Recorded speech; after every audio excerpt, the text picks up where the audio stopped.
नमस्कार दोस्तों। एक फैक्ट्री की वजह से एक साधारण से व्यक्ति के साथ ऐसी अजीबोगरीब खतरनाक भूतिया घटना घट गई कि जो कोई भी उस घटना की कहानी को सुनता है यही कहता है, हेट क्या बकवास बात कर रहा है तू। ऐसी अजीबोगरीब चीज किसी के साथ कभी घट नहीं सकती। तो पागल वागल हो गया है। आज जब आप भी वो कहानी सुनेंगे तो आपके दिमाग में भी यही आएगा कि कोई नॉर्मल व्यक्ति ऐसा कुछ कभी बोल ही नहीं सकता जैसा कि तिलक बोलता है। 1990 की बात है। तिलक एक साधारण से जिंदगी जीने वाला 23-24 साल के आसपास की उम्र का युवक था। छत्तीसगढ़ के एक छोटे से गांव में रहकर अपने परिवार वालों के साथ अच्छी खासी जिंदगी काट रहा था। लेकिन ये इसकी अच्छी खासी जिंदगी कितने दिन तक अच्छी खासी रहती। एक दिन ऐसा आया कि उसके पिताजी ने उसको बोल दिए कि तू कब तक घर पर बैठकर खाएगा, पढ़ाई लिखाई सब हो गई है तो काम धंधा करने के लिए भी बाहर निकल। दरअसल तिलक के जो पिताजी थे वो पैसे वाले व्यक्ति थे और हमेशा से तिलक ने अपनी ये थिंकिंग बनाकर रखा था कि पिताजी ने तो इतने पैसे छाप कर बैठे हुए हैं, अभी भी उनका बिजनेस काम धंधा अच्छा चल रहा है, मैं क्यों काम करूं, मुझे क्या जरूरत है।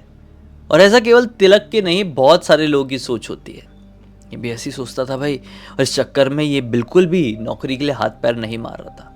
पिताजी ने ये बात बोले, फिर माँ जी ने ये बात बोली, फिर दोस्तों ने और भी परिवार वालों ने, तो धीरे से तिलक को समझ में आया कि नहीं यार बहुत हो रहा है, बड़ा हो गया हूँ, फिर शादी वादी का टाइम आ रहा है, फिर प्रॉब्लम क्रिएट कर देंगे घर वाले, तो मैं कर लेता हूँ कोई जॉब वॉब। अब वो अपने घर से निकलता और जगह जगह इंटरव्यू देने के लिए जाता। दरअसल इस छोटे से गांव में रहकर उसने पढ़ाई नहीं किया था, उसने पढ़ाई किया था रायपुर में रहकर। लेकिन रायपुर में पढ़ाई कंप्लीट करने के बाद वो अपने गांव आ गया था। लेकिन अब उसने नौकरी चाकरी ढूंढना शुरू किया।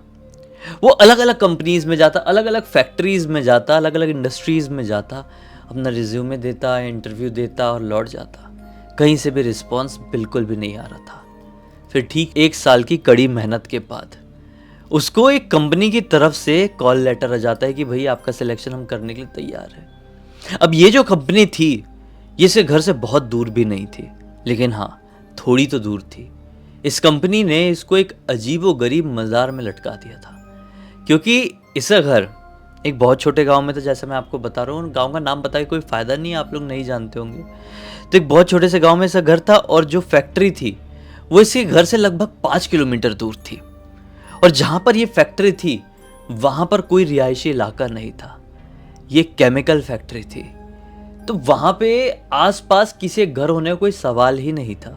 केमिकल फैक्ट्रीज के आसपास इतनी आसानी से घर नहीं होते हैं, और अगर छोटी बस्ती बसने वाली बात हो तो वहाँ पे नहीं बसती है, हटवा दिया जाता है, क्योंकि कभी केमिकल से रिलेटेड कुछ प्रॉब्लम हो जाए तो आसपास के लोगों को, घरों को प्रॉब्लम हो जाएगी। तो इसको वहाँ पर नौकरी मिलनी थी। घर में रहना ही इसका एकमात्र ऑप्शन था। अब ये घर छोड़कर कहीं और शिफ्ट भी नहीं हो सकता था, वहाँ पे तो इम्पॉसिबल है शिफ्ट होना। खैर इसने कॉल लेटर एक्सेप्ट कर लिया और ज्वाइनिंग डेट में ये बढ़िया से अपनी साइकिल से, पहले के लोग साइकिल बढ़िया चलाते थे, आजकल बाइक वाइक स्कूटी वगैरह का चलन थोड़ा ज़्यादा आ गया है। पहले के युवकों में थोड़ा साइकिल का प्रचलन ज़्यादा था। तो ये साइकिल से पहुंच गया, वहाँ पे ज्वाइनिंग वगैरह हुई है, इसको काम समझाया गया, इसको अच्छा लगा, बताया गया कि ट्रेनिंग चलेगी आपकी 20-25 दिन, कोई टेंशन वाली बात नहीं है। आने वाले 15 दिन बहुत अच्छे से कटे, अब बहुत ही कम दिन बचे थे। इसको इसके ऑफिस से बहुत अच्छा रिस्पांस मिल रहा था कि तुम इसी तरह से काम करते रहोगे तो 2-3 दिन में तुम्हारी ट्रेनिंग कंप्लीट कर देंगे और फिर तुम प्रॉपर सैलरी के साथ यहाँ पर अपना काम स्टार्ट कर पाओगे। बहुत खुश था, अपनी साइकिल से लौट रहा था कि अचानक से फट से कुछ करके आवाज़ आई। इसकी साइकिल का पीछे वाला टायर फट गया। इस वक्त रात के लगभग 8 बज रहे थे और इसी टाइम के आसपास ये अपने ऑफिस से लौटा करता था। इसने सोचा कि यार ये क्या सीन हो गया यार, अब साला इतने बजे तो रास्ते में कोई भी पंक्चर वंचर की दुकान मिलेगी नहीं, क्या करूँगा, इस साइकिल को ढो के लेकर जाऊँगा क्या। एक काम करता हूँ, साइकिल छोड़ देता हूँ और बढ़िया वॉक करते करते जाता हूँ। आज तो वैसे ही बहुत एनर्जी है शरीर में, इतनी अच्छी न्यूज़ जो मिली है, आज का दिन इतना अच्छा जो गया है। ये अपनी साइकिल वहीं पर लगा दिया अपनी कंपनी में ही और पैदल पैदल आने लगा अपने घर की तरफ। 5 किलोमीटर का सफ़र सोचा पैदल ही तय कर लूँगा यार, कोई बड़ी बात नहीं है। ये थोड़ी आगे गया अपने फैक्ट्री वाले एरिया से, सुनसान जंगल वाला एरिया पड़ा। जो हमेशा पढ़ता था। इस जंगल वाले रास्ते से जब कभी भी गुजरता था, अपनी फैक्ट्री आता जाता था, तो इसकी नज़र अक्सर एक गोडाउन पर पड़ती थी जो कि रोड से थोड़ी अंदर की तरफ था। जी हाँ, ये बंजर था, खंडर हो चुका था और यहाँ पर कोई मरम्मत का कार्य नहीं होता था कभी। यहाँ पर कोई देखभाल करने के लिए आता भी नहीं था। ये चीज़ ये हमेशा सोचता था कि इतने सालों से एक अच्छी खासी इमारत ऐसी खड़े खड़े कैसे सड़ रही है, इसका कोई देखभाल करने वाला क्यों नहीं, इसका कोई मालिक क्यों नहीं है। खैर, इसको ये चीज़ नहीं बताती। तो ये अपनी ऑफिस वाले एरिया से, अपनी फैक्ट्री वाली एरिया से निकल कर जब आज भी अभी भी इस गोडाउन की तरफ पहुंचा, इस खाली खंडर इमारत की तरफ पहुंचा, तो इसको उसके अंदर से अजीबोगरीब चीखने चिल्लाने की आवाज़ सुनाई दी। ये चीखने चिल्लाने की आवाज़ एक लड़की की थी जो चिल्ला रही थी, बचाओ, मुझे बचाओ, प्लीज़ कोई मेरी आवाज़ सुन पा रहा है तो जल्दी आओ, मेरी हेल्प करो।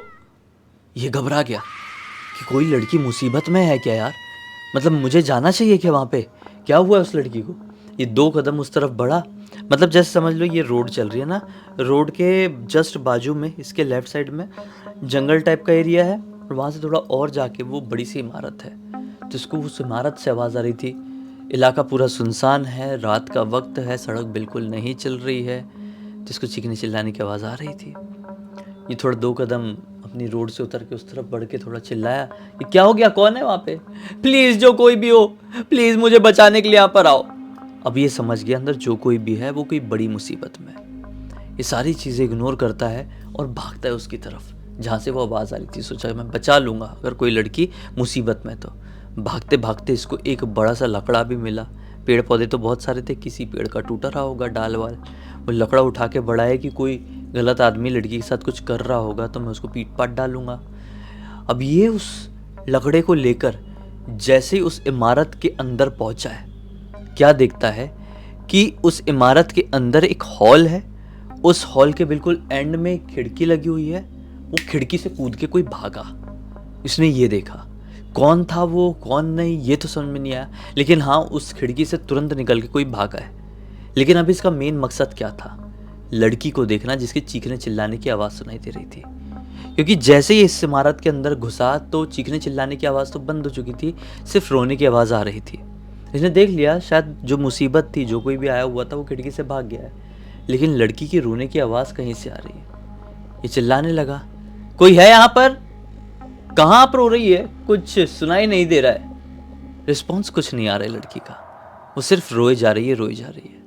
अंदर घना अंधेरा है, स्ट्रीट लाइट वगैरह ऐसी कुछ भी नहीं। इसकी सिगरेट पीने की आदत थी, इसलिए हमेशा अपने पास लाइटर रखता था। इसने लाइटर जला दिया और लाइटर की रोशनी से अंदर फिर आवाज़ लगाते लगाते ढूंढने लगा, कोई है, लेकिन सिर्फ रोने की आवाज़। इसने सोचा बड़ा अजीबोगरीब सिस्टम हो रहा है यार, छोड़ो जाने दो, मैं निकलता हूँ। ये पलटकर जा ही रहा था कि इसकी नज़र पड़ती है बाहर निकलने वाले दरवाजे के जस्ट बाजू में। क्या देखता है कि वहाँ पर एक लड़की बैठी हुई है और सिसक सिसक के रो रही है, उसका सर नीचे है। ये तुरंत ही उसके पास बढ़ा, सोचा कि कुछ हो तो नहीं गया लड़की को, किसी ने कुछ कर तो नहीं गया है। ये पूछता है उससे कि आप ठीक तो हैं, आपको मदद की ज़रूरत है, क्या हुआ आपके साथ, कौन आया था यहाँ पे, कौन खिड़की से भाग कर गया, मैंने देखा तो सही लेकिन चेहरा नहीं दिख पाया मुझे। लड़की कुछ नहीं बोल रही है। ये सोचता है कि शायद घबराई हुई है इसलिए कुछ बोल नहीं पा रही है। अच्छा आप उठिए, चलिए मैं आपको बाहर तक ले चलता हूँ। वो लड़की उठ भी नहीं रही है। ये बोला कि मैं पुलिस को बुला दूंगा, आपको थाने ले चलता हूँ, आपकी मदद हो जाएगी। वो फिर भी कुछ रिस्पॉन्स नहीं कर रही है।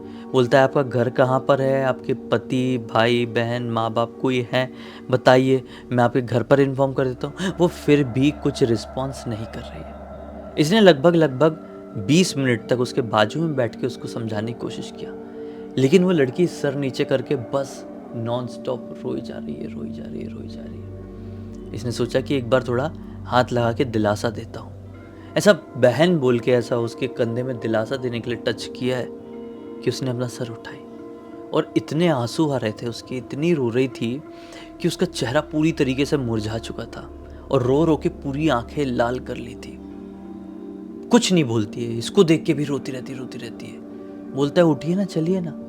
वो कुछ रिस्पॉन्स नहीं करती तो थक हार कर बोलता है ठीक है मैं जाता हूँ और आगे पुलिस थाना मिलेगा, मैं इन्फॉर्म कर दूंगा उधर पे, आप यहीं पर बैठे रहना अगर आप उठ के मेरे साथ नहीं आगे जाना चाहती है तो।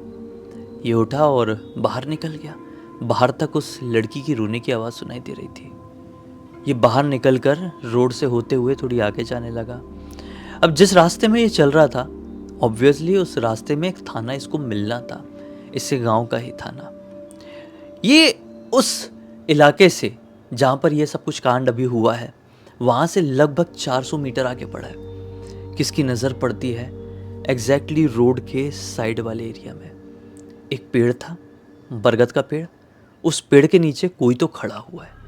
कुछ इस प्रकार से खड़ा हुआ है जैसे कि वो कोई आने जाने वाले साधन से लिफ्ट मांगना चाह रहा है। ये दूर से देख नहीं पा रहा था कि वहाँ पर कौन खड़ा है। ये गया और देखने की कोशिश किया कि है कौन। तो क्या पाया, उस पेड़ के नीचे खड़ी कोई और औरत नहीं, बल्कि वही औरत है जो पीछे उस इमारत में उसको ऐसी अवस्था में मिली थी। इसके साथ शायद पीछे कुछ गलत हुआ था, लेकिन अभी जब ये 400 मीटर बाद ये औरत इसको इस पेड़ के नीचे खड़ी हुई दिखाई दे रही है, ये पूरी तरह से नॉर्मल दिख रही है। ये घबरा गया। पहले तो ये पॉसिबल कैसे हुआ कि औरत मुझसे पहले यहां तक पहुंच गई। मेरे पीछे से अभी तक ना ही कोई गाड़ी आई है, ना ही कोई दौड़ के गुजरा है। मैं इस रास्ते में बहुत एक्टिव होके अभी चल रहा हूँ। अभी अभी मैंने कांड देख कर आया।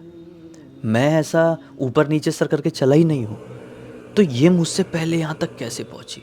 ये कैसे पॉसिबल हो सकता है? ये सब कुछ सोचते सोचते वो उस लड़की तक पहुँच गया।